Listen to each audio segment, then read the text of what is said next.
The season rank 100 reward, the 114 SP2 is today's video, and we are going to look at exactly why this tank is actually one of the best tier 10s that I think Wargaming have added in, at least in terms of these season passes, and why that is going to be the case for a lot of people. I really enjoyed playing this tank, and it wasn't because it was outrageously disgusting like the AVRE, but in fact the bane of the AVRE's existence in World of Tanks. And that is because this tank, although on PC, is a little bit of a weird one that is kind of not particularly too great, and it has been on there for, I believe, in the region of about a year or so. This one on console is a little bit different, and that is because this has slightly more DPM, I believe.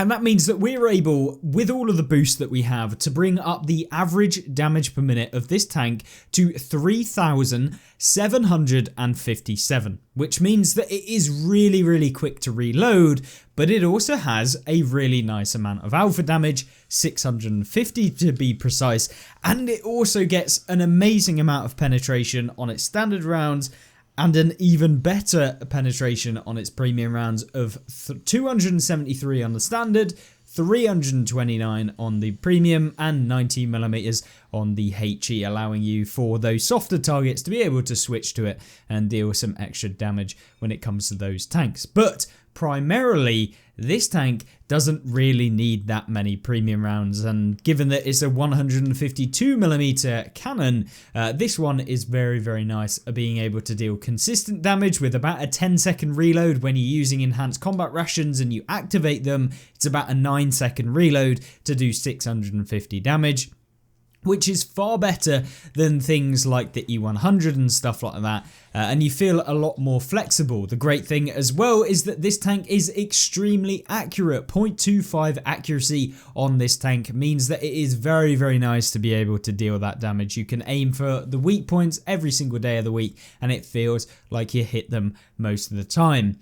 7 degrees of gun depression is nice as well, and it means that you are relatively flexible, considering some of the Chinese vehicles in the game are not particularly that flexible. This one doesn't have any problems. You also very quick for a TD. 45 kilometers an hour with a power to weight ratio of 15.5 means you can get up to that 45 kilometers an hour pretty quickly, but also maintain it along various different terrain types, and so you don't really have any problems in that regards. You also have 510 meters of view range, which is up there with some of the top TDs at tier 10, and in fact competing with some of the mediums, so you're very good at being able to spot. You are quite big, so your concealment isn't crazy, but it's still really nice, and of course we're not using a camo net or anything like that. We are running it with advanced loader for increased DPM, vents for increased DPM and camo, and also view range and repair speed. And then we're running it with advanced optics for that extra bit of view range, which is what I would recommend doing. Maybe you could swap out, for example, the ventilation for the traction system for a bit of extra speed, or the advanced powertrain for a bit of extra speed as well, or alternatively advanced concealment. But for me, and the way that I like to play it, more aggressively, at least on the front foot, trying to make it work, dealing with a few different opponents at a time with a bit of team support. Yeah, this is the best setup that I found when I was playing this tank. So with that all being said, we did whack on a bit of camo. Make sure that you put camo on all your vehicles that you want to play any length of time on, because it gives you a 4% camo bonus, and I'd recommend that on literally every tank, so make sure that you do that.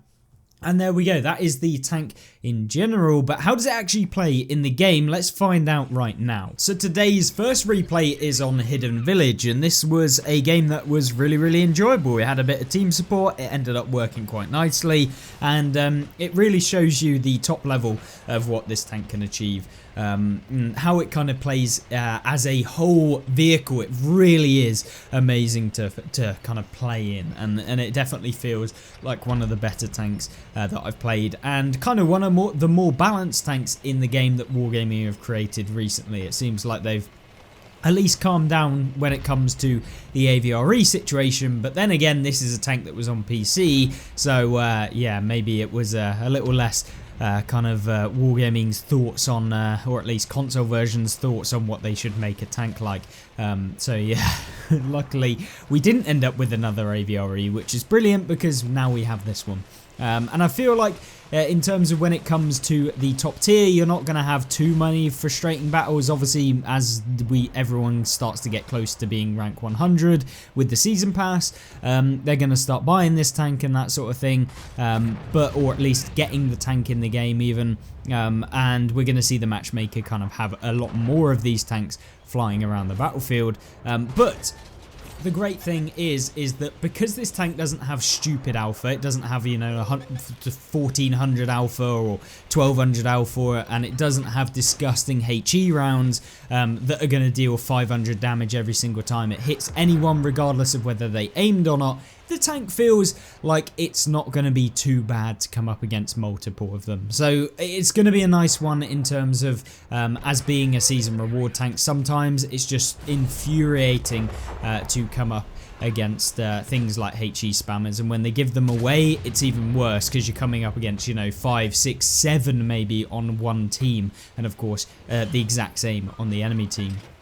So with this one, I don't think that's going to be an issue, which is a massive, massive positive for anyone wondering if it's going to be too bad. But luckily, they haven't done that. So in terms of how the armor works, from my personal kind of view of how I've found the armor, it isn't particularly great. I've been getting penned quite a lot by various different people straight through the turret. We've been getting penned in the cupola. The cupola is relatively small, so maybe I was just getting a little bit unlucky when it comes to that. But for the most part, turret armor is not particularly insane. You're not going to be able to bounce crazy amounts of damage. You'll be able to bounce rounds, just not insane amounts. So yeah, just take that as you go through when you decide about with playing this tank, as I'm sure it is 100% worth it. The season pass this season, very, very good one. Loads of tanks, and at the end of the day, you make your gold back from every single season pass that you do play. So yeah, that's always a positive. Now, we've got to deal with these AVREs in this game in particular, because if we let them just come around, they're going to deal with our FV4005, and I need his alpha to be able to, secure at least a decent game, because we won't survive long if we've got two AVREs bearing down on us. So that's why I took more of the aggressive stance with the FV behind me, so at least I can provide a option for the enemy team to shoot me rather than the tank that they can pen. So yeah, it's not too bad here. We do manage to go for the inner track of the machine there, which is brilliant, absolutely what you want to be doing, so that's not a problem. FV shuts down the YOLOing T95E6, don't quite know what he was doing, but whatever, we'll take it. And so I decide, yeah, maybe we can deal with this machine. Unfortunately, I moved just slightly far back, where the out-sticking rock gets just in the way of the inner drive wheel of the machine, so we're only left with the lower plate. It was a slim shot of that, so we don't end up penning. But now it's really time to deal with these AVRE. He doesn't aim properly and ends up derping it into the ground, so no problems from me, and we place one straight into him using the really nice accuracy. The enemy Kranvan comes around the corner, easy as you like to be able to finish him off, and then there's just a Ruthless. Now when it comes to a tank destroyer like the Ruthless, which has the alpha to finish me off, we got to be very careful, which is why you're seeing me like zoom all the way out and check around from above to see where the Ruthless is actually aiming, and he is not aiming anywhere near us, so that's absolutely fine. Don't really need to fully aim that one, so that's good.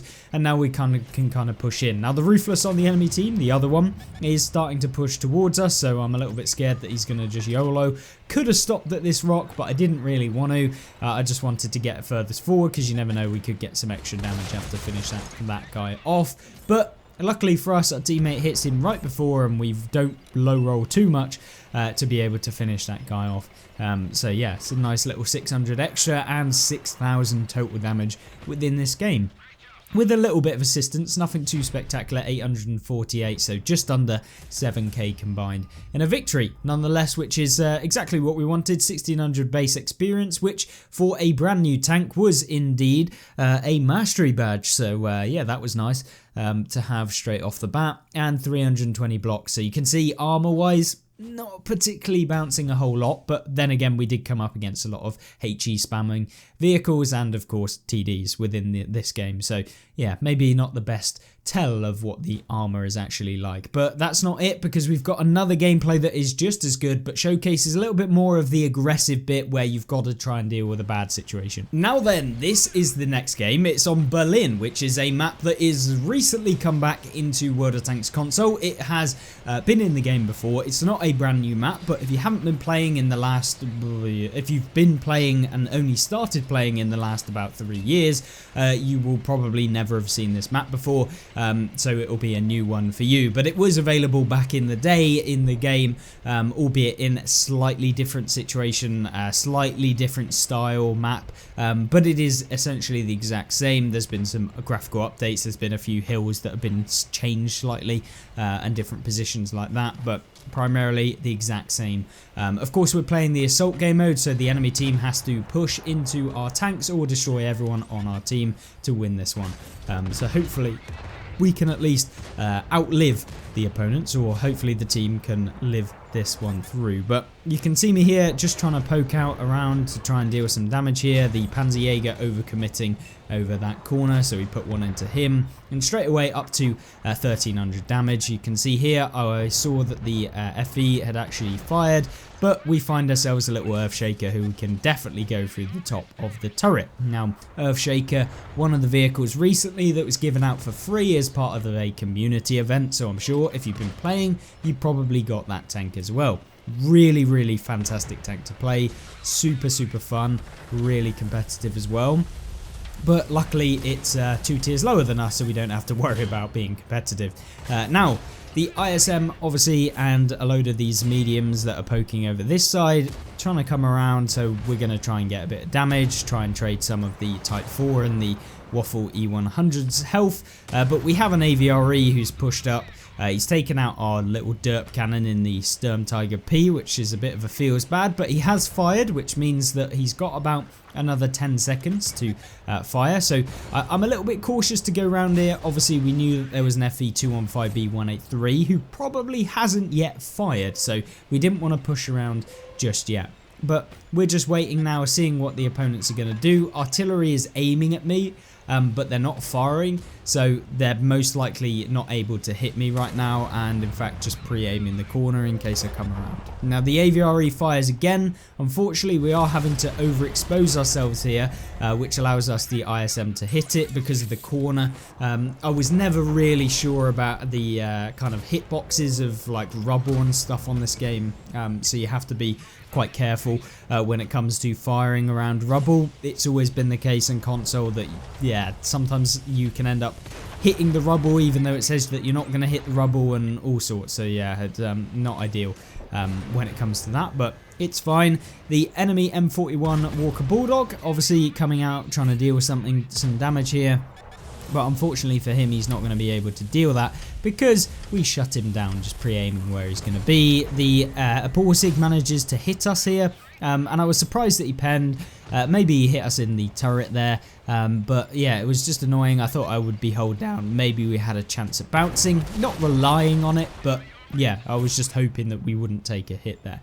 But yeah, 5,000 damage down so far, and you can see it handles itself quite nicely when you are in these sorts of situations because it has the reload that isn't too long, but it's not too short that you're having to constantly poke out against opponents and lose health, but also not dealing that much damage to the opponents when they come around.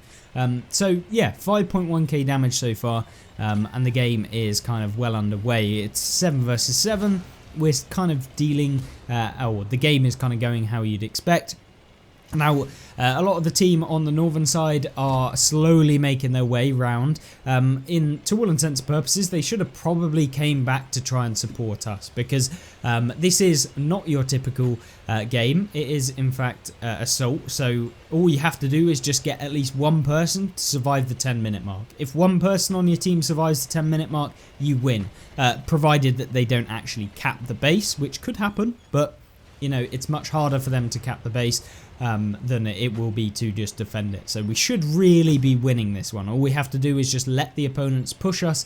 We don't need to do anything silly. And I was hoping that the enemy or the friendlies that are up in the northeastern corner would actually come back, but you know, hey ho, not everything's perfect, and what definitely isn't perfect is a Tyrant rolling around the corner and putting one into the backside of us. So yeah, we end that game at 5k damage, like you saw, but it was a good one to show that the tank is actually very good in these kind of aggressive positions, and I found that it wasn't overpowered, it's not broken, it's just a very solid tank that performs really well, and that's probably the best you can hope for from Wargaming. And I think that is definitely worth getting the season pass if you haven't already.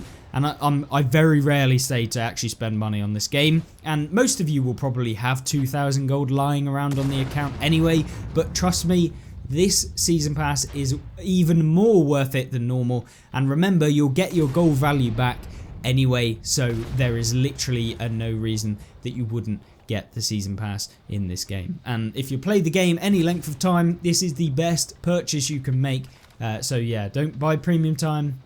Even though that's the second best purchase you can make, don't buy premium tanks, just get the season pass, and then of course you can use the gold that you get from that to purchase other vehicles. So yeah, really great tank, really enjoyable, and I don't know how much I can emphasize it, but I really look forward to seeing your opinions on how you think that this tank is. Is it actually terrible? Have I got it completely wrong? Or is this tank just very suit how I like to play the game, and that's why we had some decent results? But yeah, I'll be interested to see your thoughts. Let me know in the comment section down below, and what your thoughts are of the season, the holiday ops, and probably the best event Wargaming have done, in my opinion, at least on console, for the holidays. So yeah, really nice one, and I look forward to the release of the double barrel tanks that are coming soon, and of course the TS54, which is also coming soon if you watch the trailer recently that is actually on the game right now.